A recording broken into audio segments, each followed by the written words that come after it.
ان کے کرتوت تو ظاہر ہو چکے ہیں جنہیں وہ پہلے چھپاتے تھے، اور اگر انہیں واپس دنیا میں بھیج دیا جائے تو بھی وہ وہی کام کریں گے جس سے انہیں روکا گیا تھا، اور بے شک وہ جھوٹے ہیں، اگر انہیں موقع دے بھی دیا جائے تبھی وہ ویسے ہی کام کریں گے، اور وہ کہتے ہیں کہ زندگی تو بس ہماری دنیا کی ہی زندگی ہے اور ہمیں دوبارہ نہیں اٹھایا جائے گا۔ اور اگر آپ انہیں اس وقت دیکھیں جب وہ اپنے رب کے سامنے کھڑے کیے جائیں گے تو وہ فرمائے گا کیا یہ حق نہیں ہے؟ تو وہ کہیں گے کیوں نہیں، یہ حق ہمارے رب کی قسم، یہ حق ہے ہمارے رب کی قسم۔ تو اللہ فرمائے گا پھر عذاب کا مزہ چکھو اس وجہ سے کہ تم کفر کرتے تھے۔ بے شک وہ لوگ خسارے میں رہے جنہوں نے اللہ سے ملاقات کو جھٹلایا، حتیٰ کہ جب ان کے پاس قیامت اچانک آ جائے گی وہ کہیں گے ہائے افسوس ہم سے اس معاملے میں کیسی کوتاہی ہوئی، اور وہ اپنے بوجھ اپنی پیٹھ پر اٹھائے ہوئے ہوں گے۔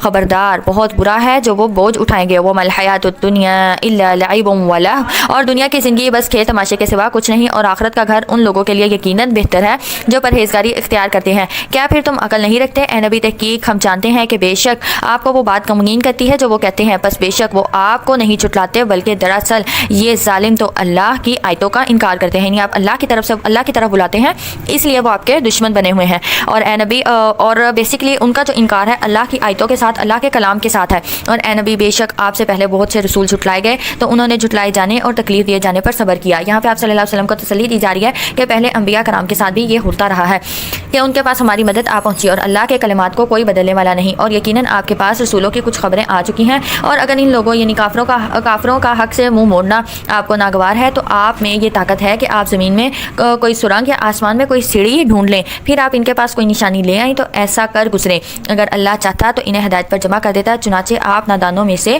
نہ ہو جائیں۔ یہاں پہ یہ نبی صلی اللہ علیہ وسلم کو یہ ہدایت دی جا رہی ہے کہ آپ ان کے کفر پر زیادہ حسرت و افسوس نہ کریں، کیونکہ ان کا تعلق اللہ کی مشیت و تقدیر سے ہے، اس لیے اللہ ہی کے سپورٹ کرتے ہیں، وہی اس کی حکمت و مصلحت کو بہتر سمجھتا ہے، اور اگر ان کو ہدایت پر جمع کرنا چاہتا تو اللہ پہلے ہی ان کو ہدایت دے چکا ہوتا، اور آپ ان کے پاس کوئی معجزہ یا نشانی بھی لے آئیں تو ہرگز وہ ایمان لانے والوں میں سے نہیں ہوں گے۔ آیت 36 سے 73 میں بات ہے ہدایت دنیا اور آخرت کی۔ حق کو قبول تو صرف وہی کرتے ہیں جو سنتے ہیں، اور جو مردے ہیں اللہ انہیں اٹھائے گا پھر وہ اسی کی طرف لوٹائے جائیں گے۔ اور انہوں نے کہا اس نبی پر اس کے رب کی طرف سے کوئی بڑی نشانی کیوں نازل نہیں کی گئی؟ کہہ دیجئے بے شک اللہ اس پر قدرت رکھتا ہے کہ کوئی بڑی نشانی نازل فرما دے، لیکن لوگ اس میں اکثر علم نہیں رکھتے۔ اور زمین پر چلنے والا کوئی جانور اور اپنے دونوں پروں سے اڑنے والا کوئی پرندہ ایسا نہیں جو تمہاری طرح الگ امت نہ ہو۔ ہم نے کتاب میں کوئی چیز نہیں چھوڑی جس کا ذکر نہ کیا گیا ہو، پھر وہ سب اپنے رب کی طرف اکٹھے کیے جائیں گے۔ اور جن لوگوں نے ہماری آیتوں کو جھٹلایا اور اندھیروں میں بہرے اور گونگے ہیں، اللہ جسے چاہے گمراہ کر دیتا ہے اور جسے چاہے سیدھی راہ پر لے آتا ہے۔ اے نبی کہہ دیجئے اگر تم پر اللہ کا عذاب آ جائے یا تم پر قیامت آ جائے تو بتاؤ کیا تم اللہ کے سوا کسی اور کو پکارو گے اگر تم سچے ہو؟ بلکہ تم صرف اسی کو پکارو گے، پھر اگر وہ چاہے گا تو وہ تکلیف دور کر دے گا جس کے لیے تم اسے پکارو گے، اور تم انہیں بھول جاؤ گے جنہیں تم شریک ٹھہراتے تھے۔ اور یہ ایک قدرتی فطری طور پر بات ہے کہ جب انسان کو تکلیف ہوتی ہے یا کسی کو تکلیف میں ہوتا ہے تو وہ اللہ کو پکارتا ہے، اپنے شرکاء کو وہ بھول جاتا ہے۔ اور تحقیق ہم نے آپ سے پہلی امتوں کی طرف رسول بھیجے، پھر ہم نے ان امتوں کو سختی اور تکلیف کے ساتھ پکڑا تاکہ وہ عاجزی اختیار کریں، پھر جب ان پر ہمارا عذاب آیا تو انہوں نے عاجزی کیوں نہ اختیار کی، لیکن ان کے دل سخت ہو گئے، اور جو عمل وہ کرتے تھے ان کو شیطان نے ان کے لیے مزین بنا دیا۔ پھر جب انہوں نے وہ نصیحت بھلا دی جو انہیں کی گئی تھی تو ہم نے ان پر ہر چیز کے دروازے کھول دیے، حتیٰ کہ جب وہ ان چیزوں پر اترانے لگے جو انہیں دی گئی تھی تو ہم نے انہیں اچانک پکڑ لیا، پھر وہ نا امید ہو کر رہ گئے۔ پھر اس قوم کی جڑ کاٹ دی گئی جنہوں نے ظلم کیا تھا، اور تمام تعریف اللہ ہی کے لیے ہے جو تمام جہانوں کا رب ہے۔ اے نبی ان سے کہہ دیجئے اگر اللہ تمہارے کان اور تمہاری آنکھیں چھین لے اور تمہارے دلوں پر مہر لگا دے تو بتاؤ اللہ کے سوا کون معبود ہے جو تمہیں یہ چیزیں لا دے۔ دیکھیے کس طرح ہم آیتیں پھیر پھیر کر بیان کرتے ہیں، پھر بھی وہ منہ موڑتے ہیں۔ کہیے اگر تم پر اللہ کا عذاب اچانک یا کھلم کھلا آ جائے تو بتاؤ کیا ظالموں کے سوا کوئی اور لوگ بھی ہلاک کیے جائیں گے؟ اور ہم نے کوئی رسول ایسا نہیں بھیجا جسے خوشخبری دینے والا اور ڈرانے والا نہ بنایا ہو۔ پھر جو شخص ایمان لے آئے اور اپنی اصلاح کر لے تو ان پر نہ کوئی خوف ہوگا اور نہ ہی وہ غمگین ہوں گے۔ اور جن لوگوں نے ہماری آیتوں کو جھٹلایا انہیں اس نافرمانی کی وجہ سے عذاب پہنچے گا جو وہ نافرمانی کرتے تھے۔ اے نبی کہہ دیجئے میں تم سے نہیں کہتا کہ میرے پاس اللہ کے خزانے ہیں، اور نہ میں غیب جانتا ہوں، اور نہ میں تم سے یہ کہتا ہوں کہ میں فرشتہ ہوں، میں تو اسی چیز کی پیروی کرتا ہوں جو میری طرف وحی کی جاتی ہے۔ کہہ دیجئے کیا نابینا اور بینا برابر ہو سکتے ہیں؟ یعنی ایک دیکھنے والا ہو اور ایک اندھا انسان ہو، کیا آپ اس کو برابر کہہ سکتے ہیں؟ تو پھر کیا تم غور نہیں کرتے؟ اگر آپ انہیں برابر نہیں کہہ سکتے تو آپ اس بات پر بھی غور کیوں نہیں کرتے؟ اے نبی، آپ اس قرآن کے ذریعے سے ان لوگوں کو ڈرائیں جنہیں ڈر رہتا ہے کہ وہ اپنے رب کے پاس اکٹھے کیے جائیں گے، وہاں اس کے سوا ان کا کوئی دوست اور سفارشی نہ ہوگا، شاید کہ وہ پرہیزگاری اختیار کریں اور ان لوگوں کو اپنے سے مت دور کریں جو اپنے رب کو صبح اور شام پکارتے ہیں اور وہ اپنے رب کا چہرہ چاہتے ہیں۔ ان کے حساب میں سے کسی چیز کا بوجھ آپ پر نہیں اور آپ کے حساب میں سے کسی کا بوجھ ان پر نہیں، یعنی جو انسان جیسا عمل کرے گا اس کو ویسا ہی دیا جائے گا، ایک کا بدلہ دوسرا نہیں دے گا۔ پھر اگر آپ ان کو اپنے سے دور کریں گے تو آپ ظالموں میں سے ہو جائیں گے، یعنی بے سہارا اور غریب مسلمان جو بڑے اخلاص سے رات دن اپنے رب کو پکارتے ہیں، اس کی عبادت کرتی ہیں۔ آپ مشرکین کے طعن یا مطالبے سے کہ اے محمد تمہارے ارد گرد تو غربا اور فقراء ہی کا ہجوم رہتا ہے، ذرا انہیں ہٹاؤ تو ہم بھی تمہارے ساتھ بیٹھیں گے، ان غربا کو اپنے سے دور نہ کرنا۔ تو یہاں پہ یہ بات ہے کہ آپ یہ سوچتے ہوئے کہ شاید یہ جو مشرکین ہیں یہ آپ کے پاس بیٹھے تو دین سیکھ جائیں، تو ایسا نہیں ہوگا۔ اور ہم نے اسی طرح لوگوں میں سے بعض کو بعض کے ذریعے سے آزمائش میں ڈالا تاکہ وہ انہیں دیکھ کر کہیں کیا ہم میں سے یہ لوگ ہیں جن پر اللہ نے احسان کیا؟ ہاں، کیا اللہ اپنے شکر گزار بندوں کو ان سے زیادہ نہیں جانتا؟ اور جب وہ لوگ آپ کے پاس آئیں جو ہماری آیات پر ایمان رکھتے ہیں تو کہہ دیجئے تم پر سلام ہو، تمہارے رب نے مہربانی کو اپنے اوپر لازم کر لیا ہے، بے شک تم میں سے جو شخص جہالت میں برا عمل کرے پھر اس کے بعد توبہ کر لے اور اصلاح کر لے تو یقیناً بہت بخشنے والا بہت رحم کرنے والا ہے۔ اور ہم اسی طرح آیات کو تفصیل سے بیان کرتے ہیں تاکہ مجرموں کا راستہ بالکل واضح ہو جائے۔ اے نبی کہہ دیجئے بے شک مجھے منع کیا گیا ہے کہ میں ان کی عبادت کروں جنہیں تم اللہ کے علاوہ پکارتے ہو، کہہ دیجئے میں تمہاری خواہشات کے پیچھے نہیں چلتا، اس صورت میں کہ میں گمراہ ہو جاؤں اور میں ہدایت پانے والوں میں سے نہ ہوں گا۔ کہہ دیجئے بے شک میں اپنے رب کی طرف سے واضح دلیل پر ہوں اور تم نے اس دلیل کو جھٹلایا ہے، میرے پاس وہ چیز ہے جسے تم جلدی طلب کر رہے ہو، فیصلے کا سارا اختیار اللہ ہی کو ہے، وہ حق بات بیان کرتا ہے اور وہ بہترین فیصلہ کرنے والا ہے۔ کہہ دیجئے بے شک اگر میرے پاس وہ چیز ہوتی جسے تم جلدی طلب کر رہے ہو تو میرے اور تمہارے درمیان معاملہ کبھی کا چکا دیا گیا ہوتا، اور اللہ ظالموں کو خوب جانتا ہے۔ اور اسی کے پاس غیب کی کنجیاں ہیں، انہیں اس کے سوا کوئی نہیں جانتا، اور وہ جانتا ہے جو کچھ خشکی اور تری میں ہے، اور کوئی پتا ایسا نہیں گرتا جسے وہ نہ جانتا ہو، اور زمین کے اندھیروں میں کوئی دانہ ایسا نہیں پھوٹتا جسے وہ نہ جانتا ہو۔ تو دیکھیں اللہ کی ملکیت اور اللہ کی بادشاہت کتنی وسیع ہے، اور کوئی تر چیز اور کوئی خشک چیز ایسی نہیں جو واضح کتاب میں لکھی ہوئی نہ ہو۔ اور وہی ہے اللہ جو رات کو تمہیں فوت کرتا ہے اور وہ جانتا ہے جو کچھ تم دن میں کرتے ہو پھر دوسرے دن میں تمہیں اٹھاتا ہے۔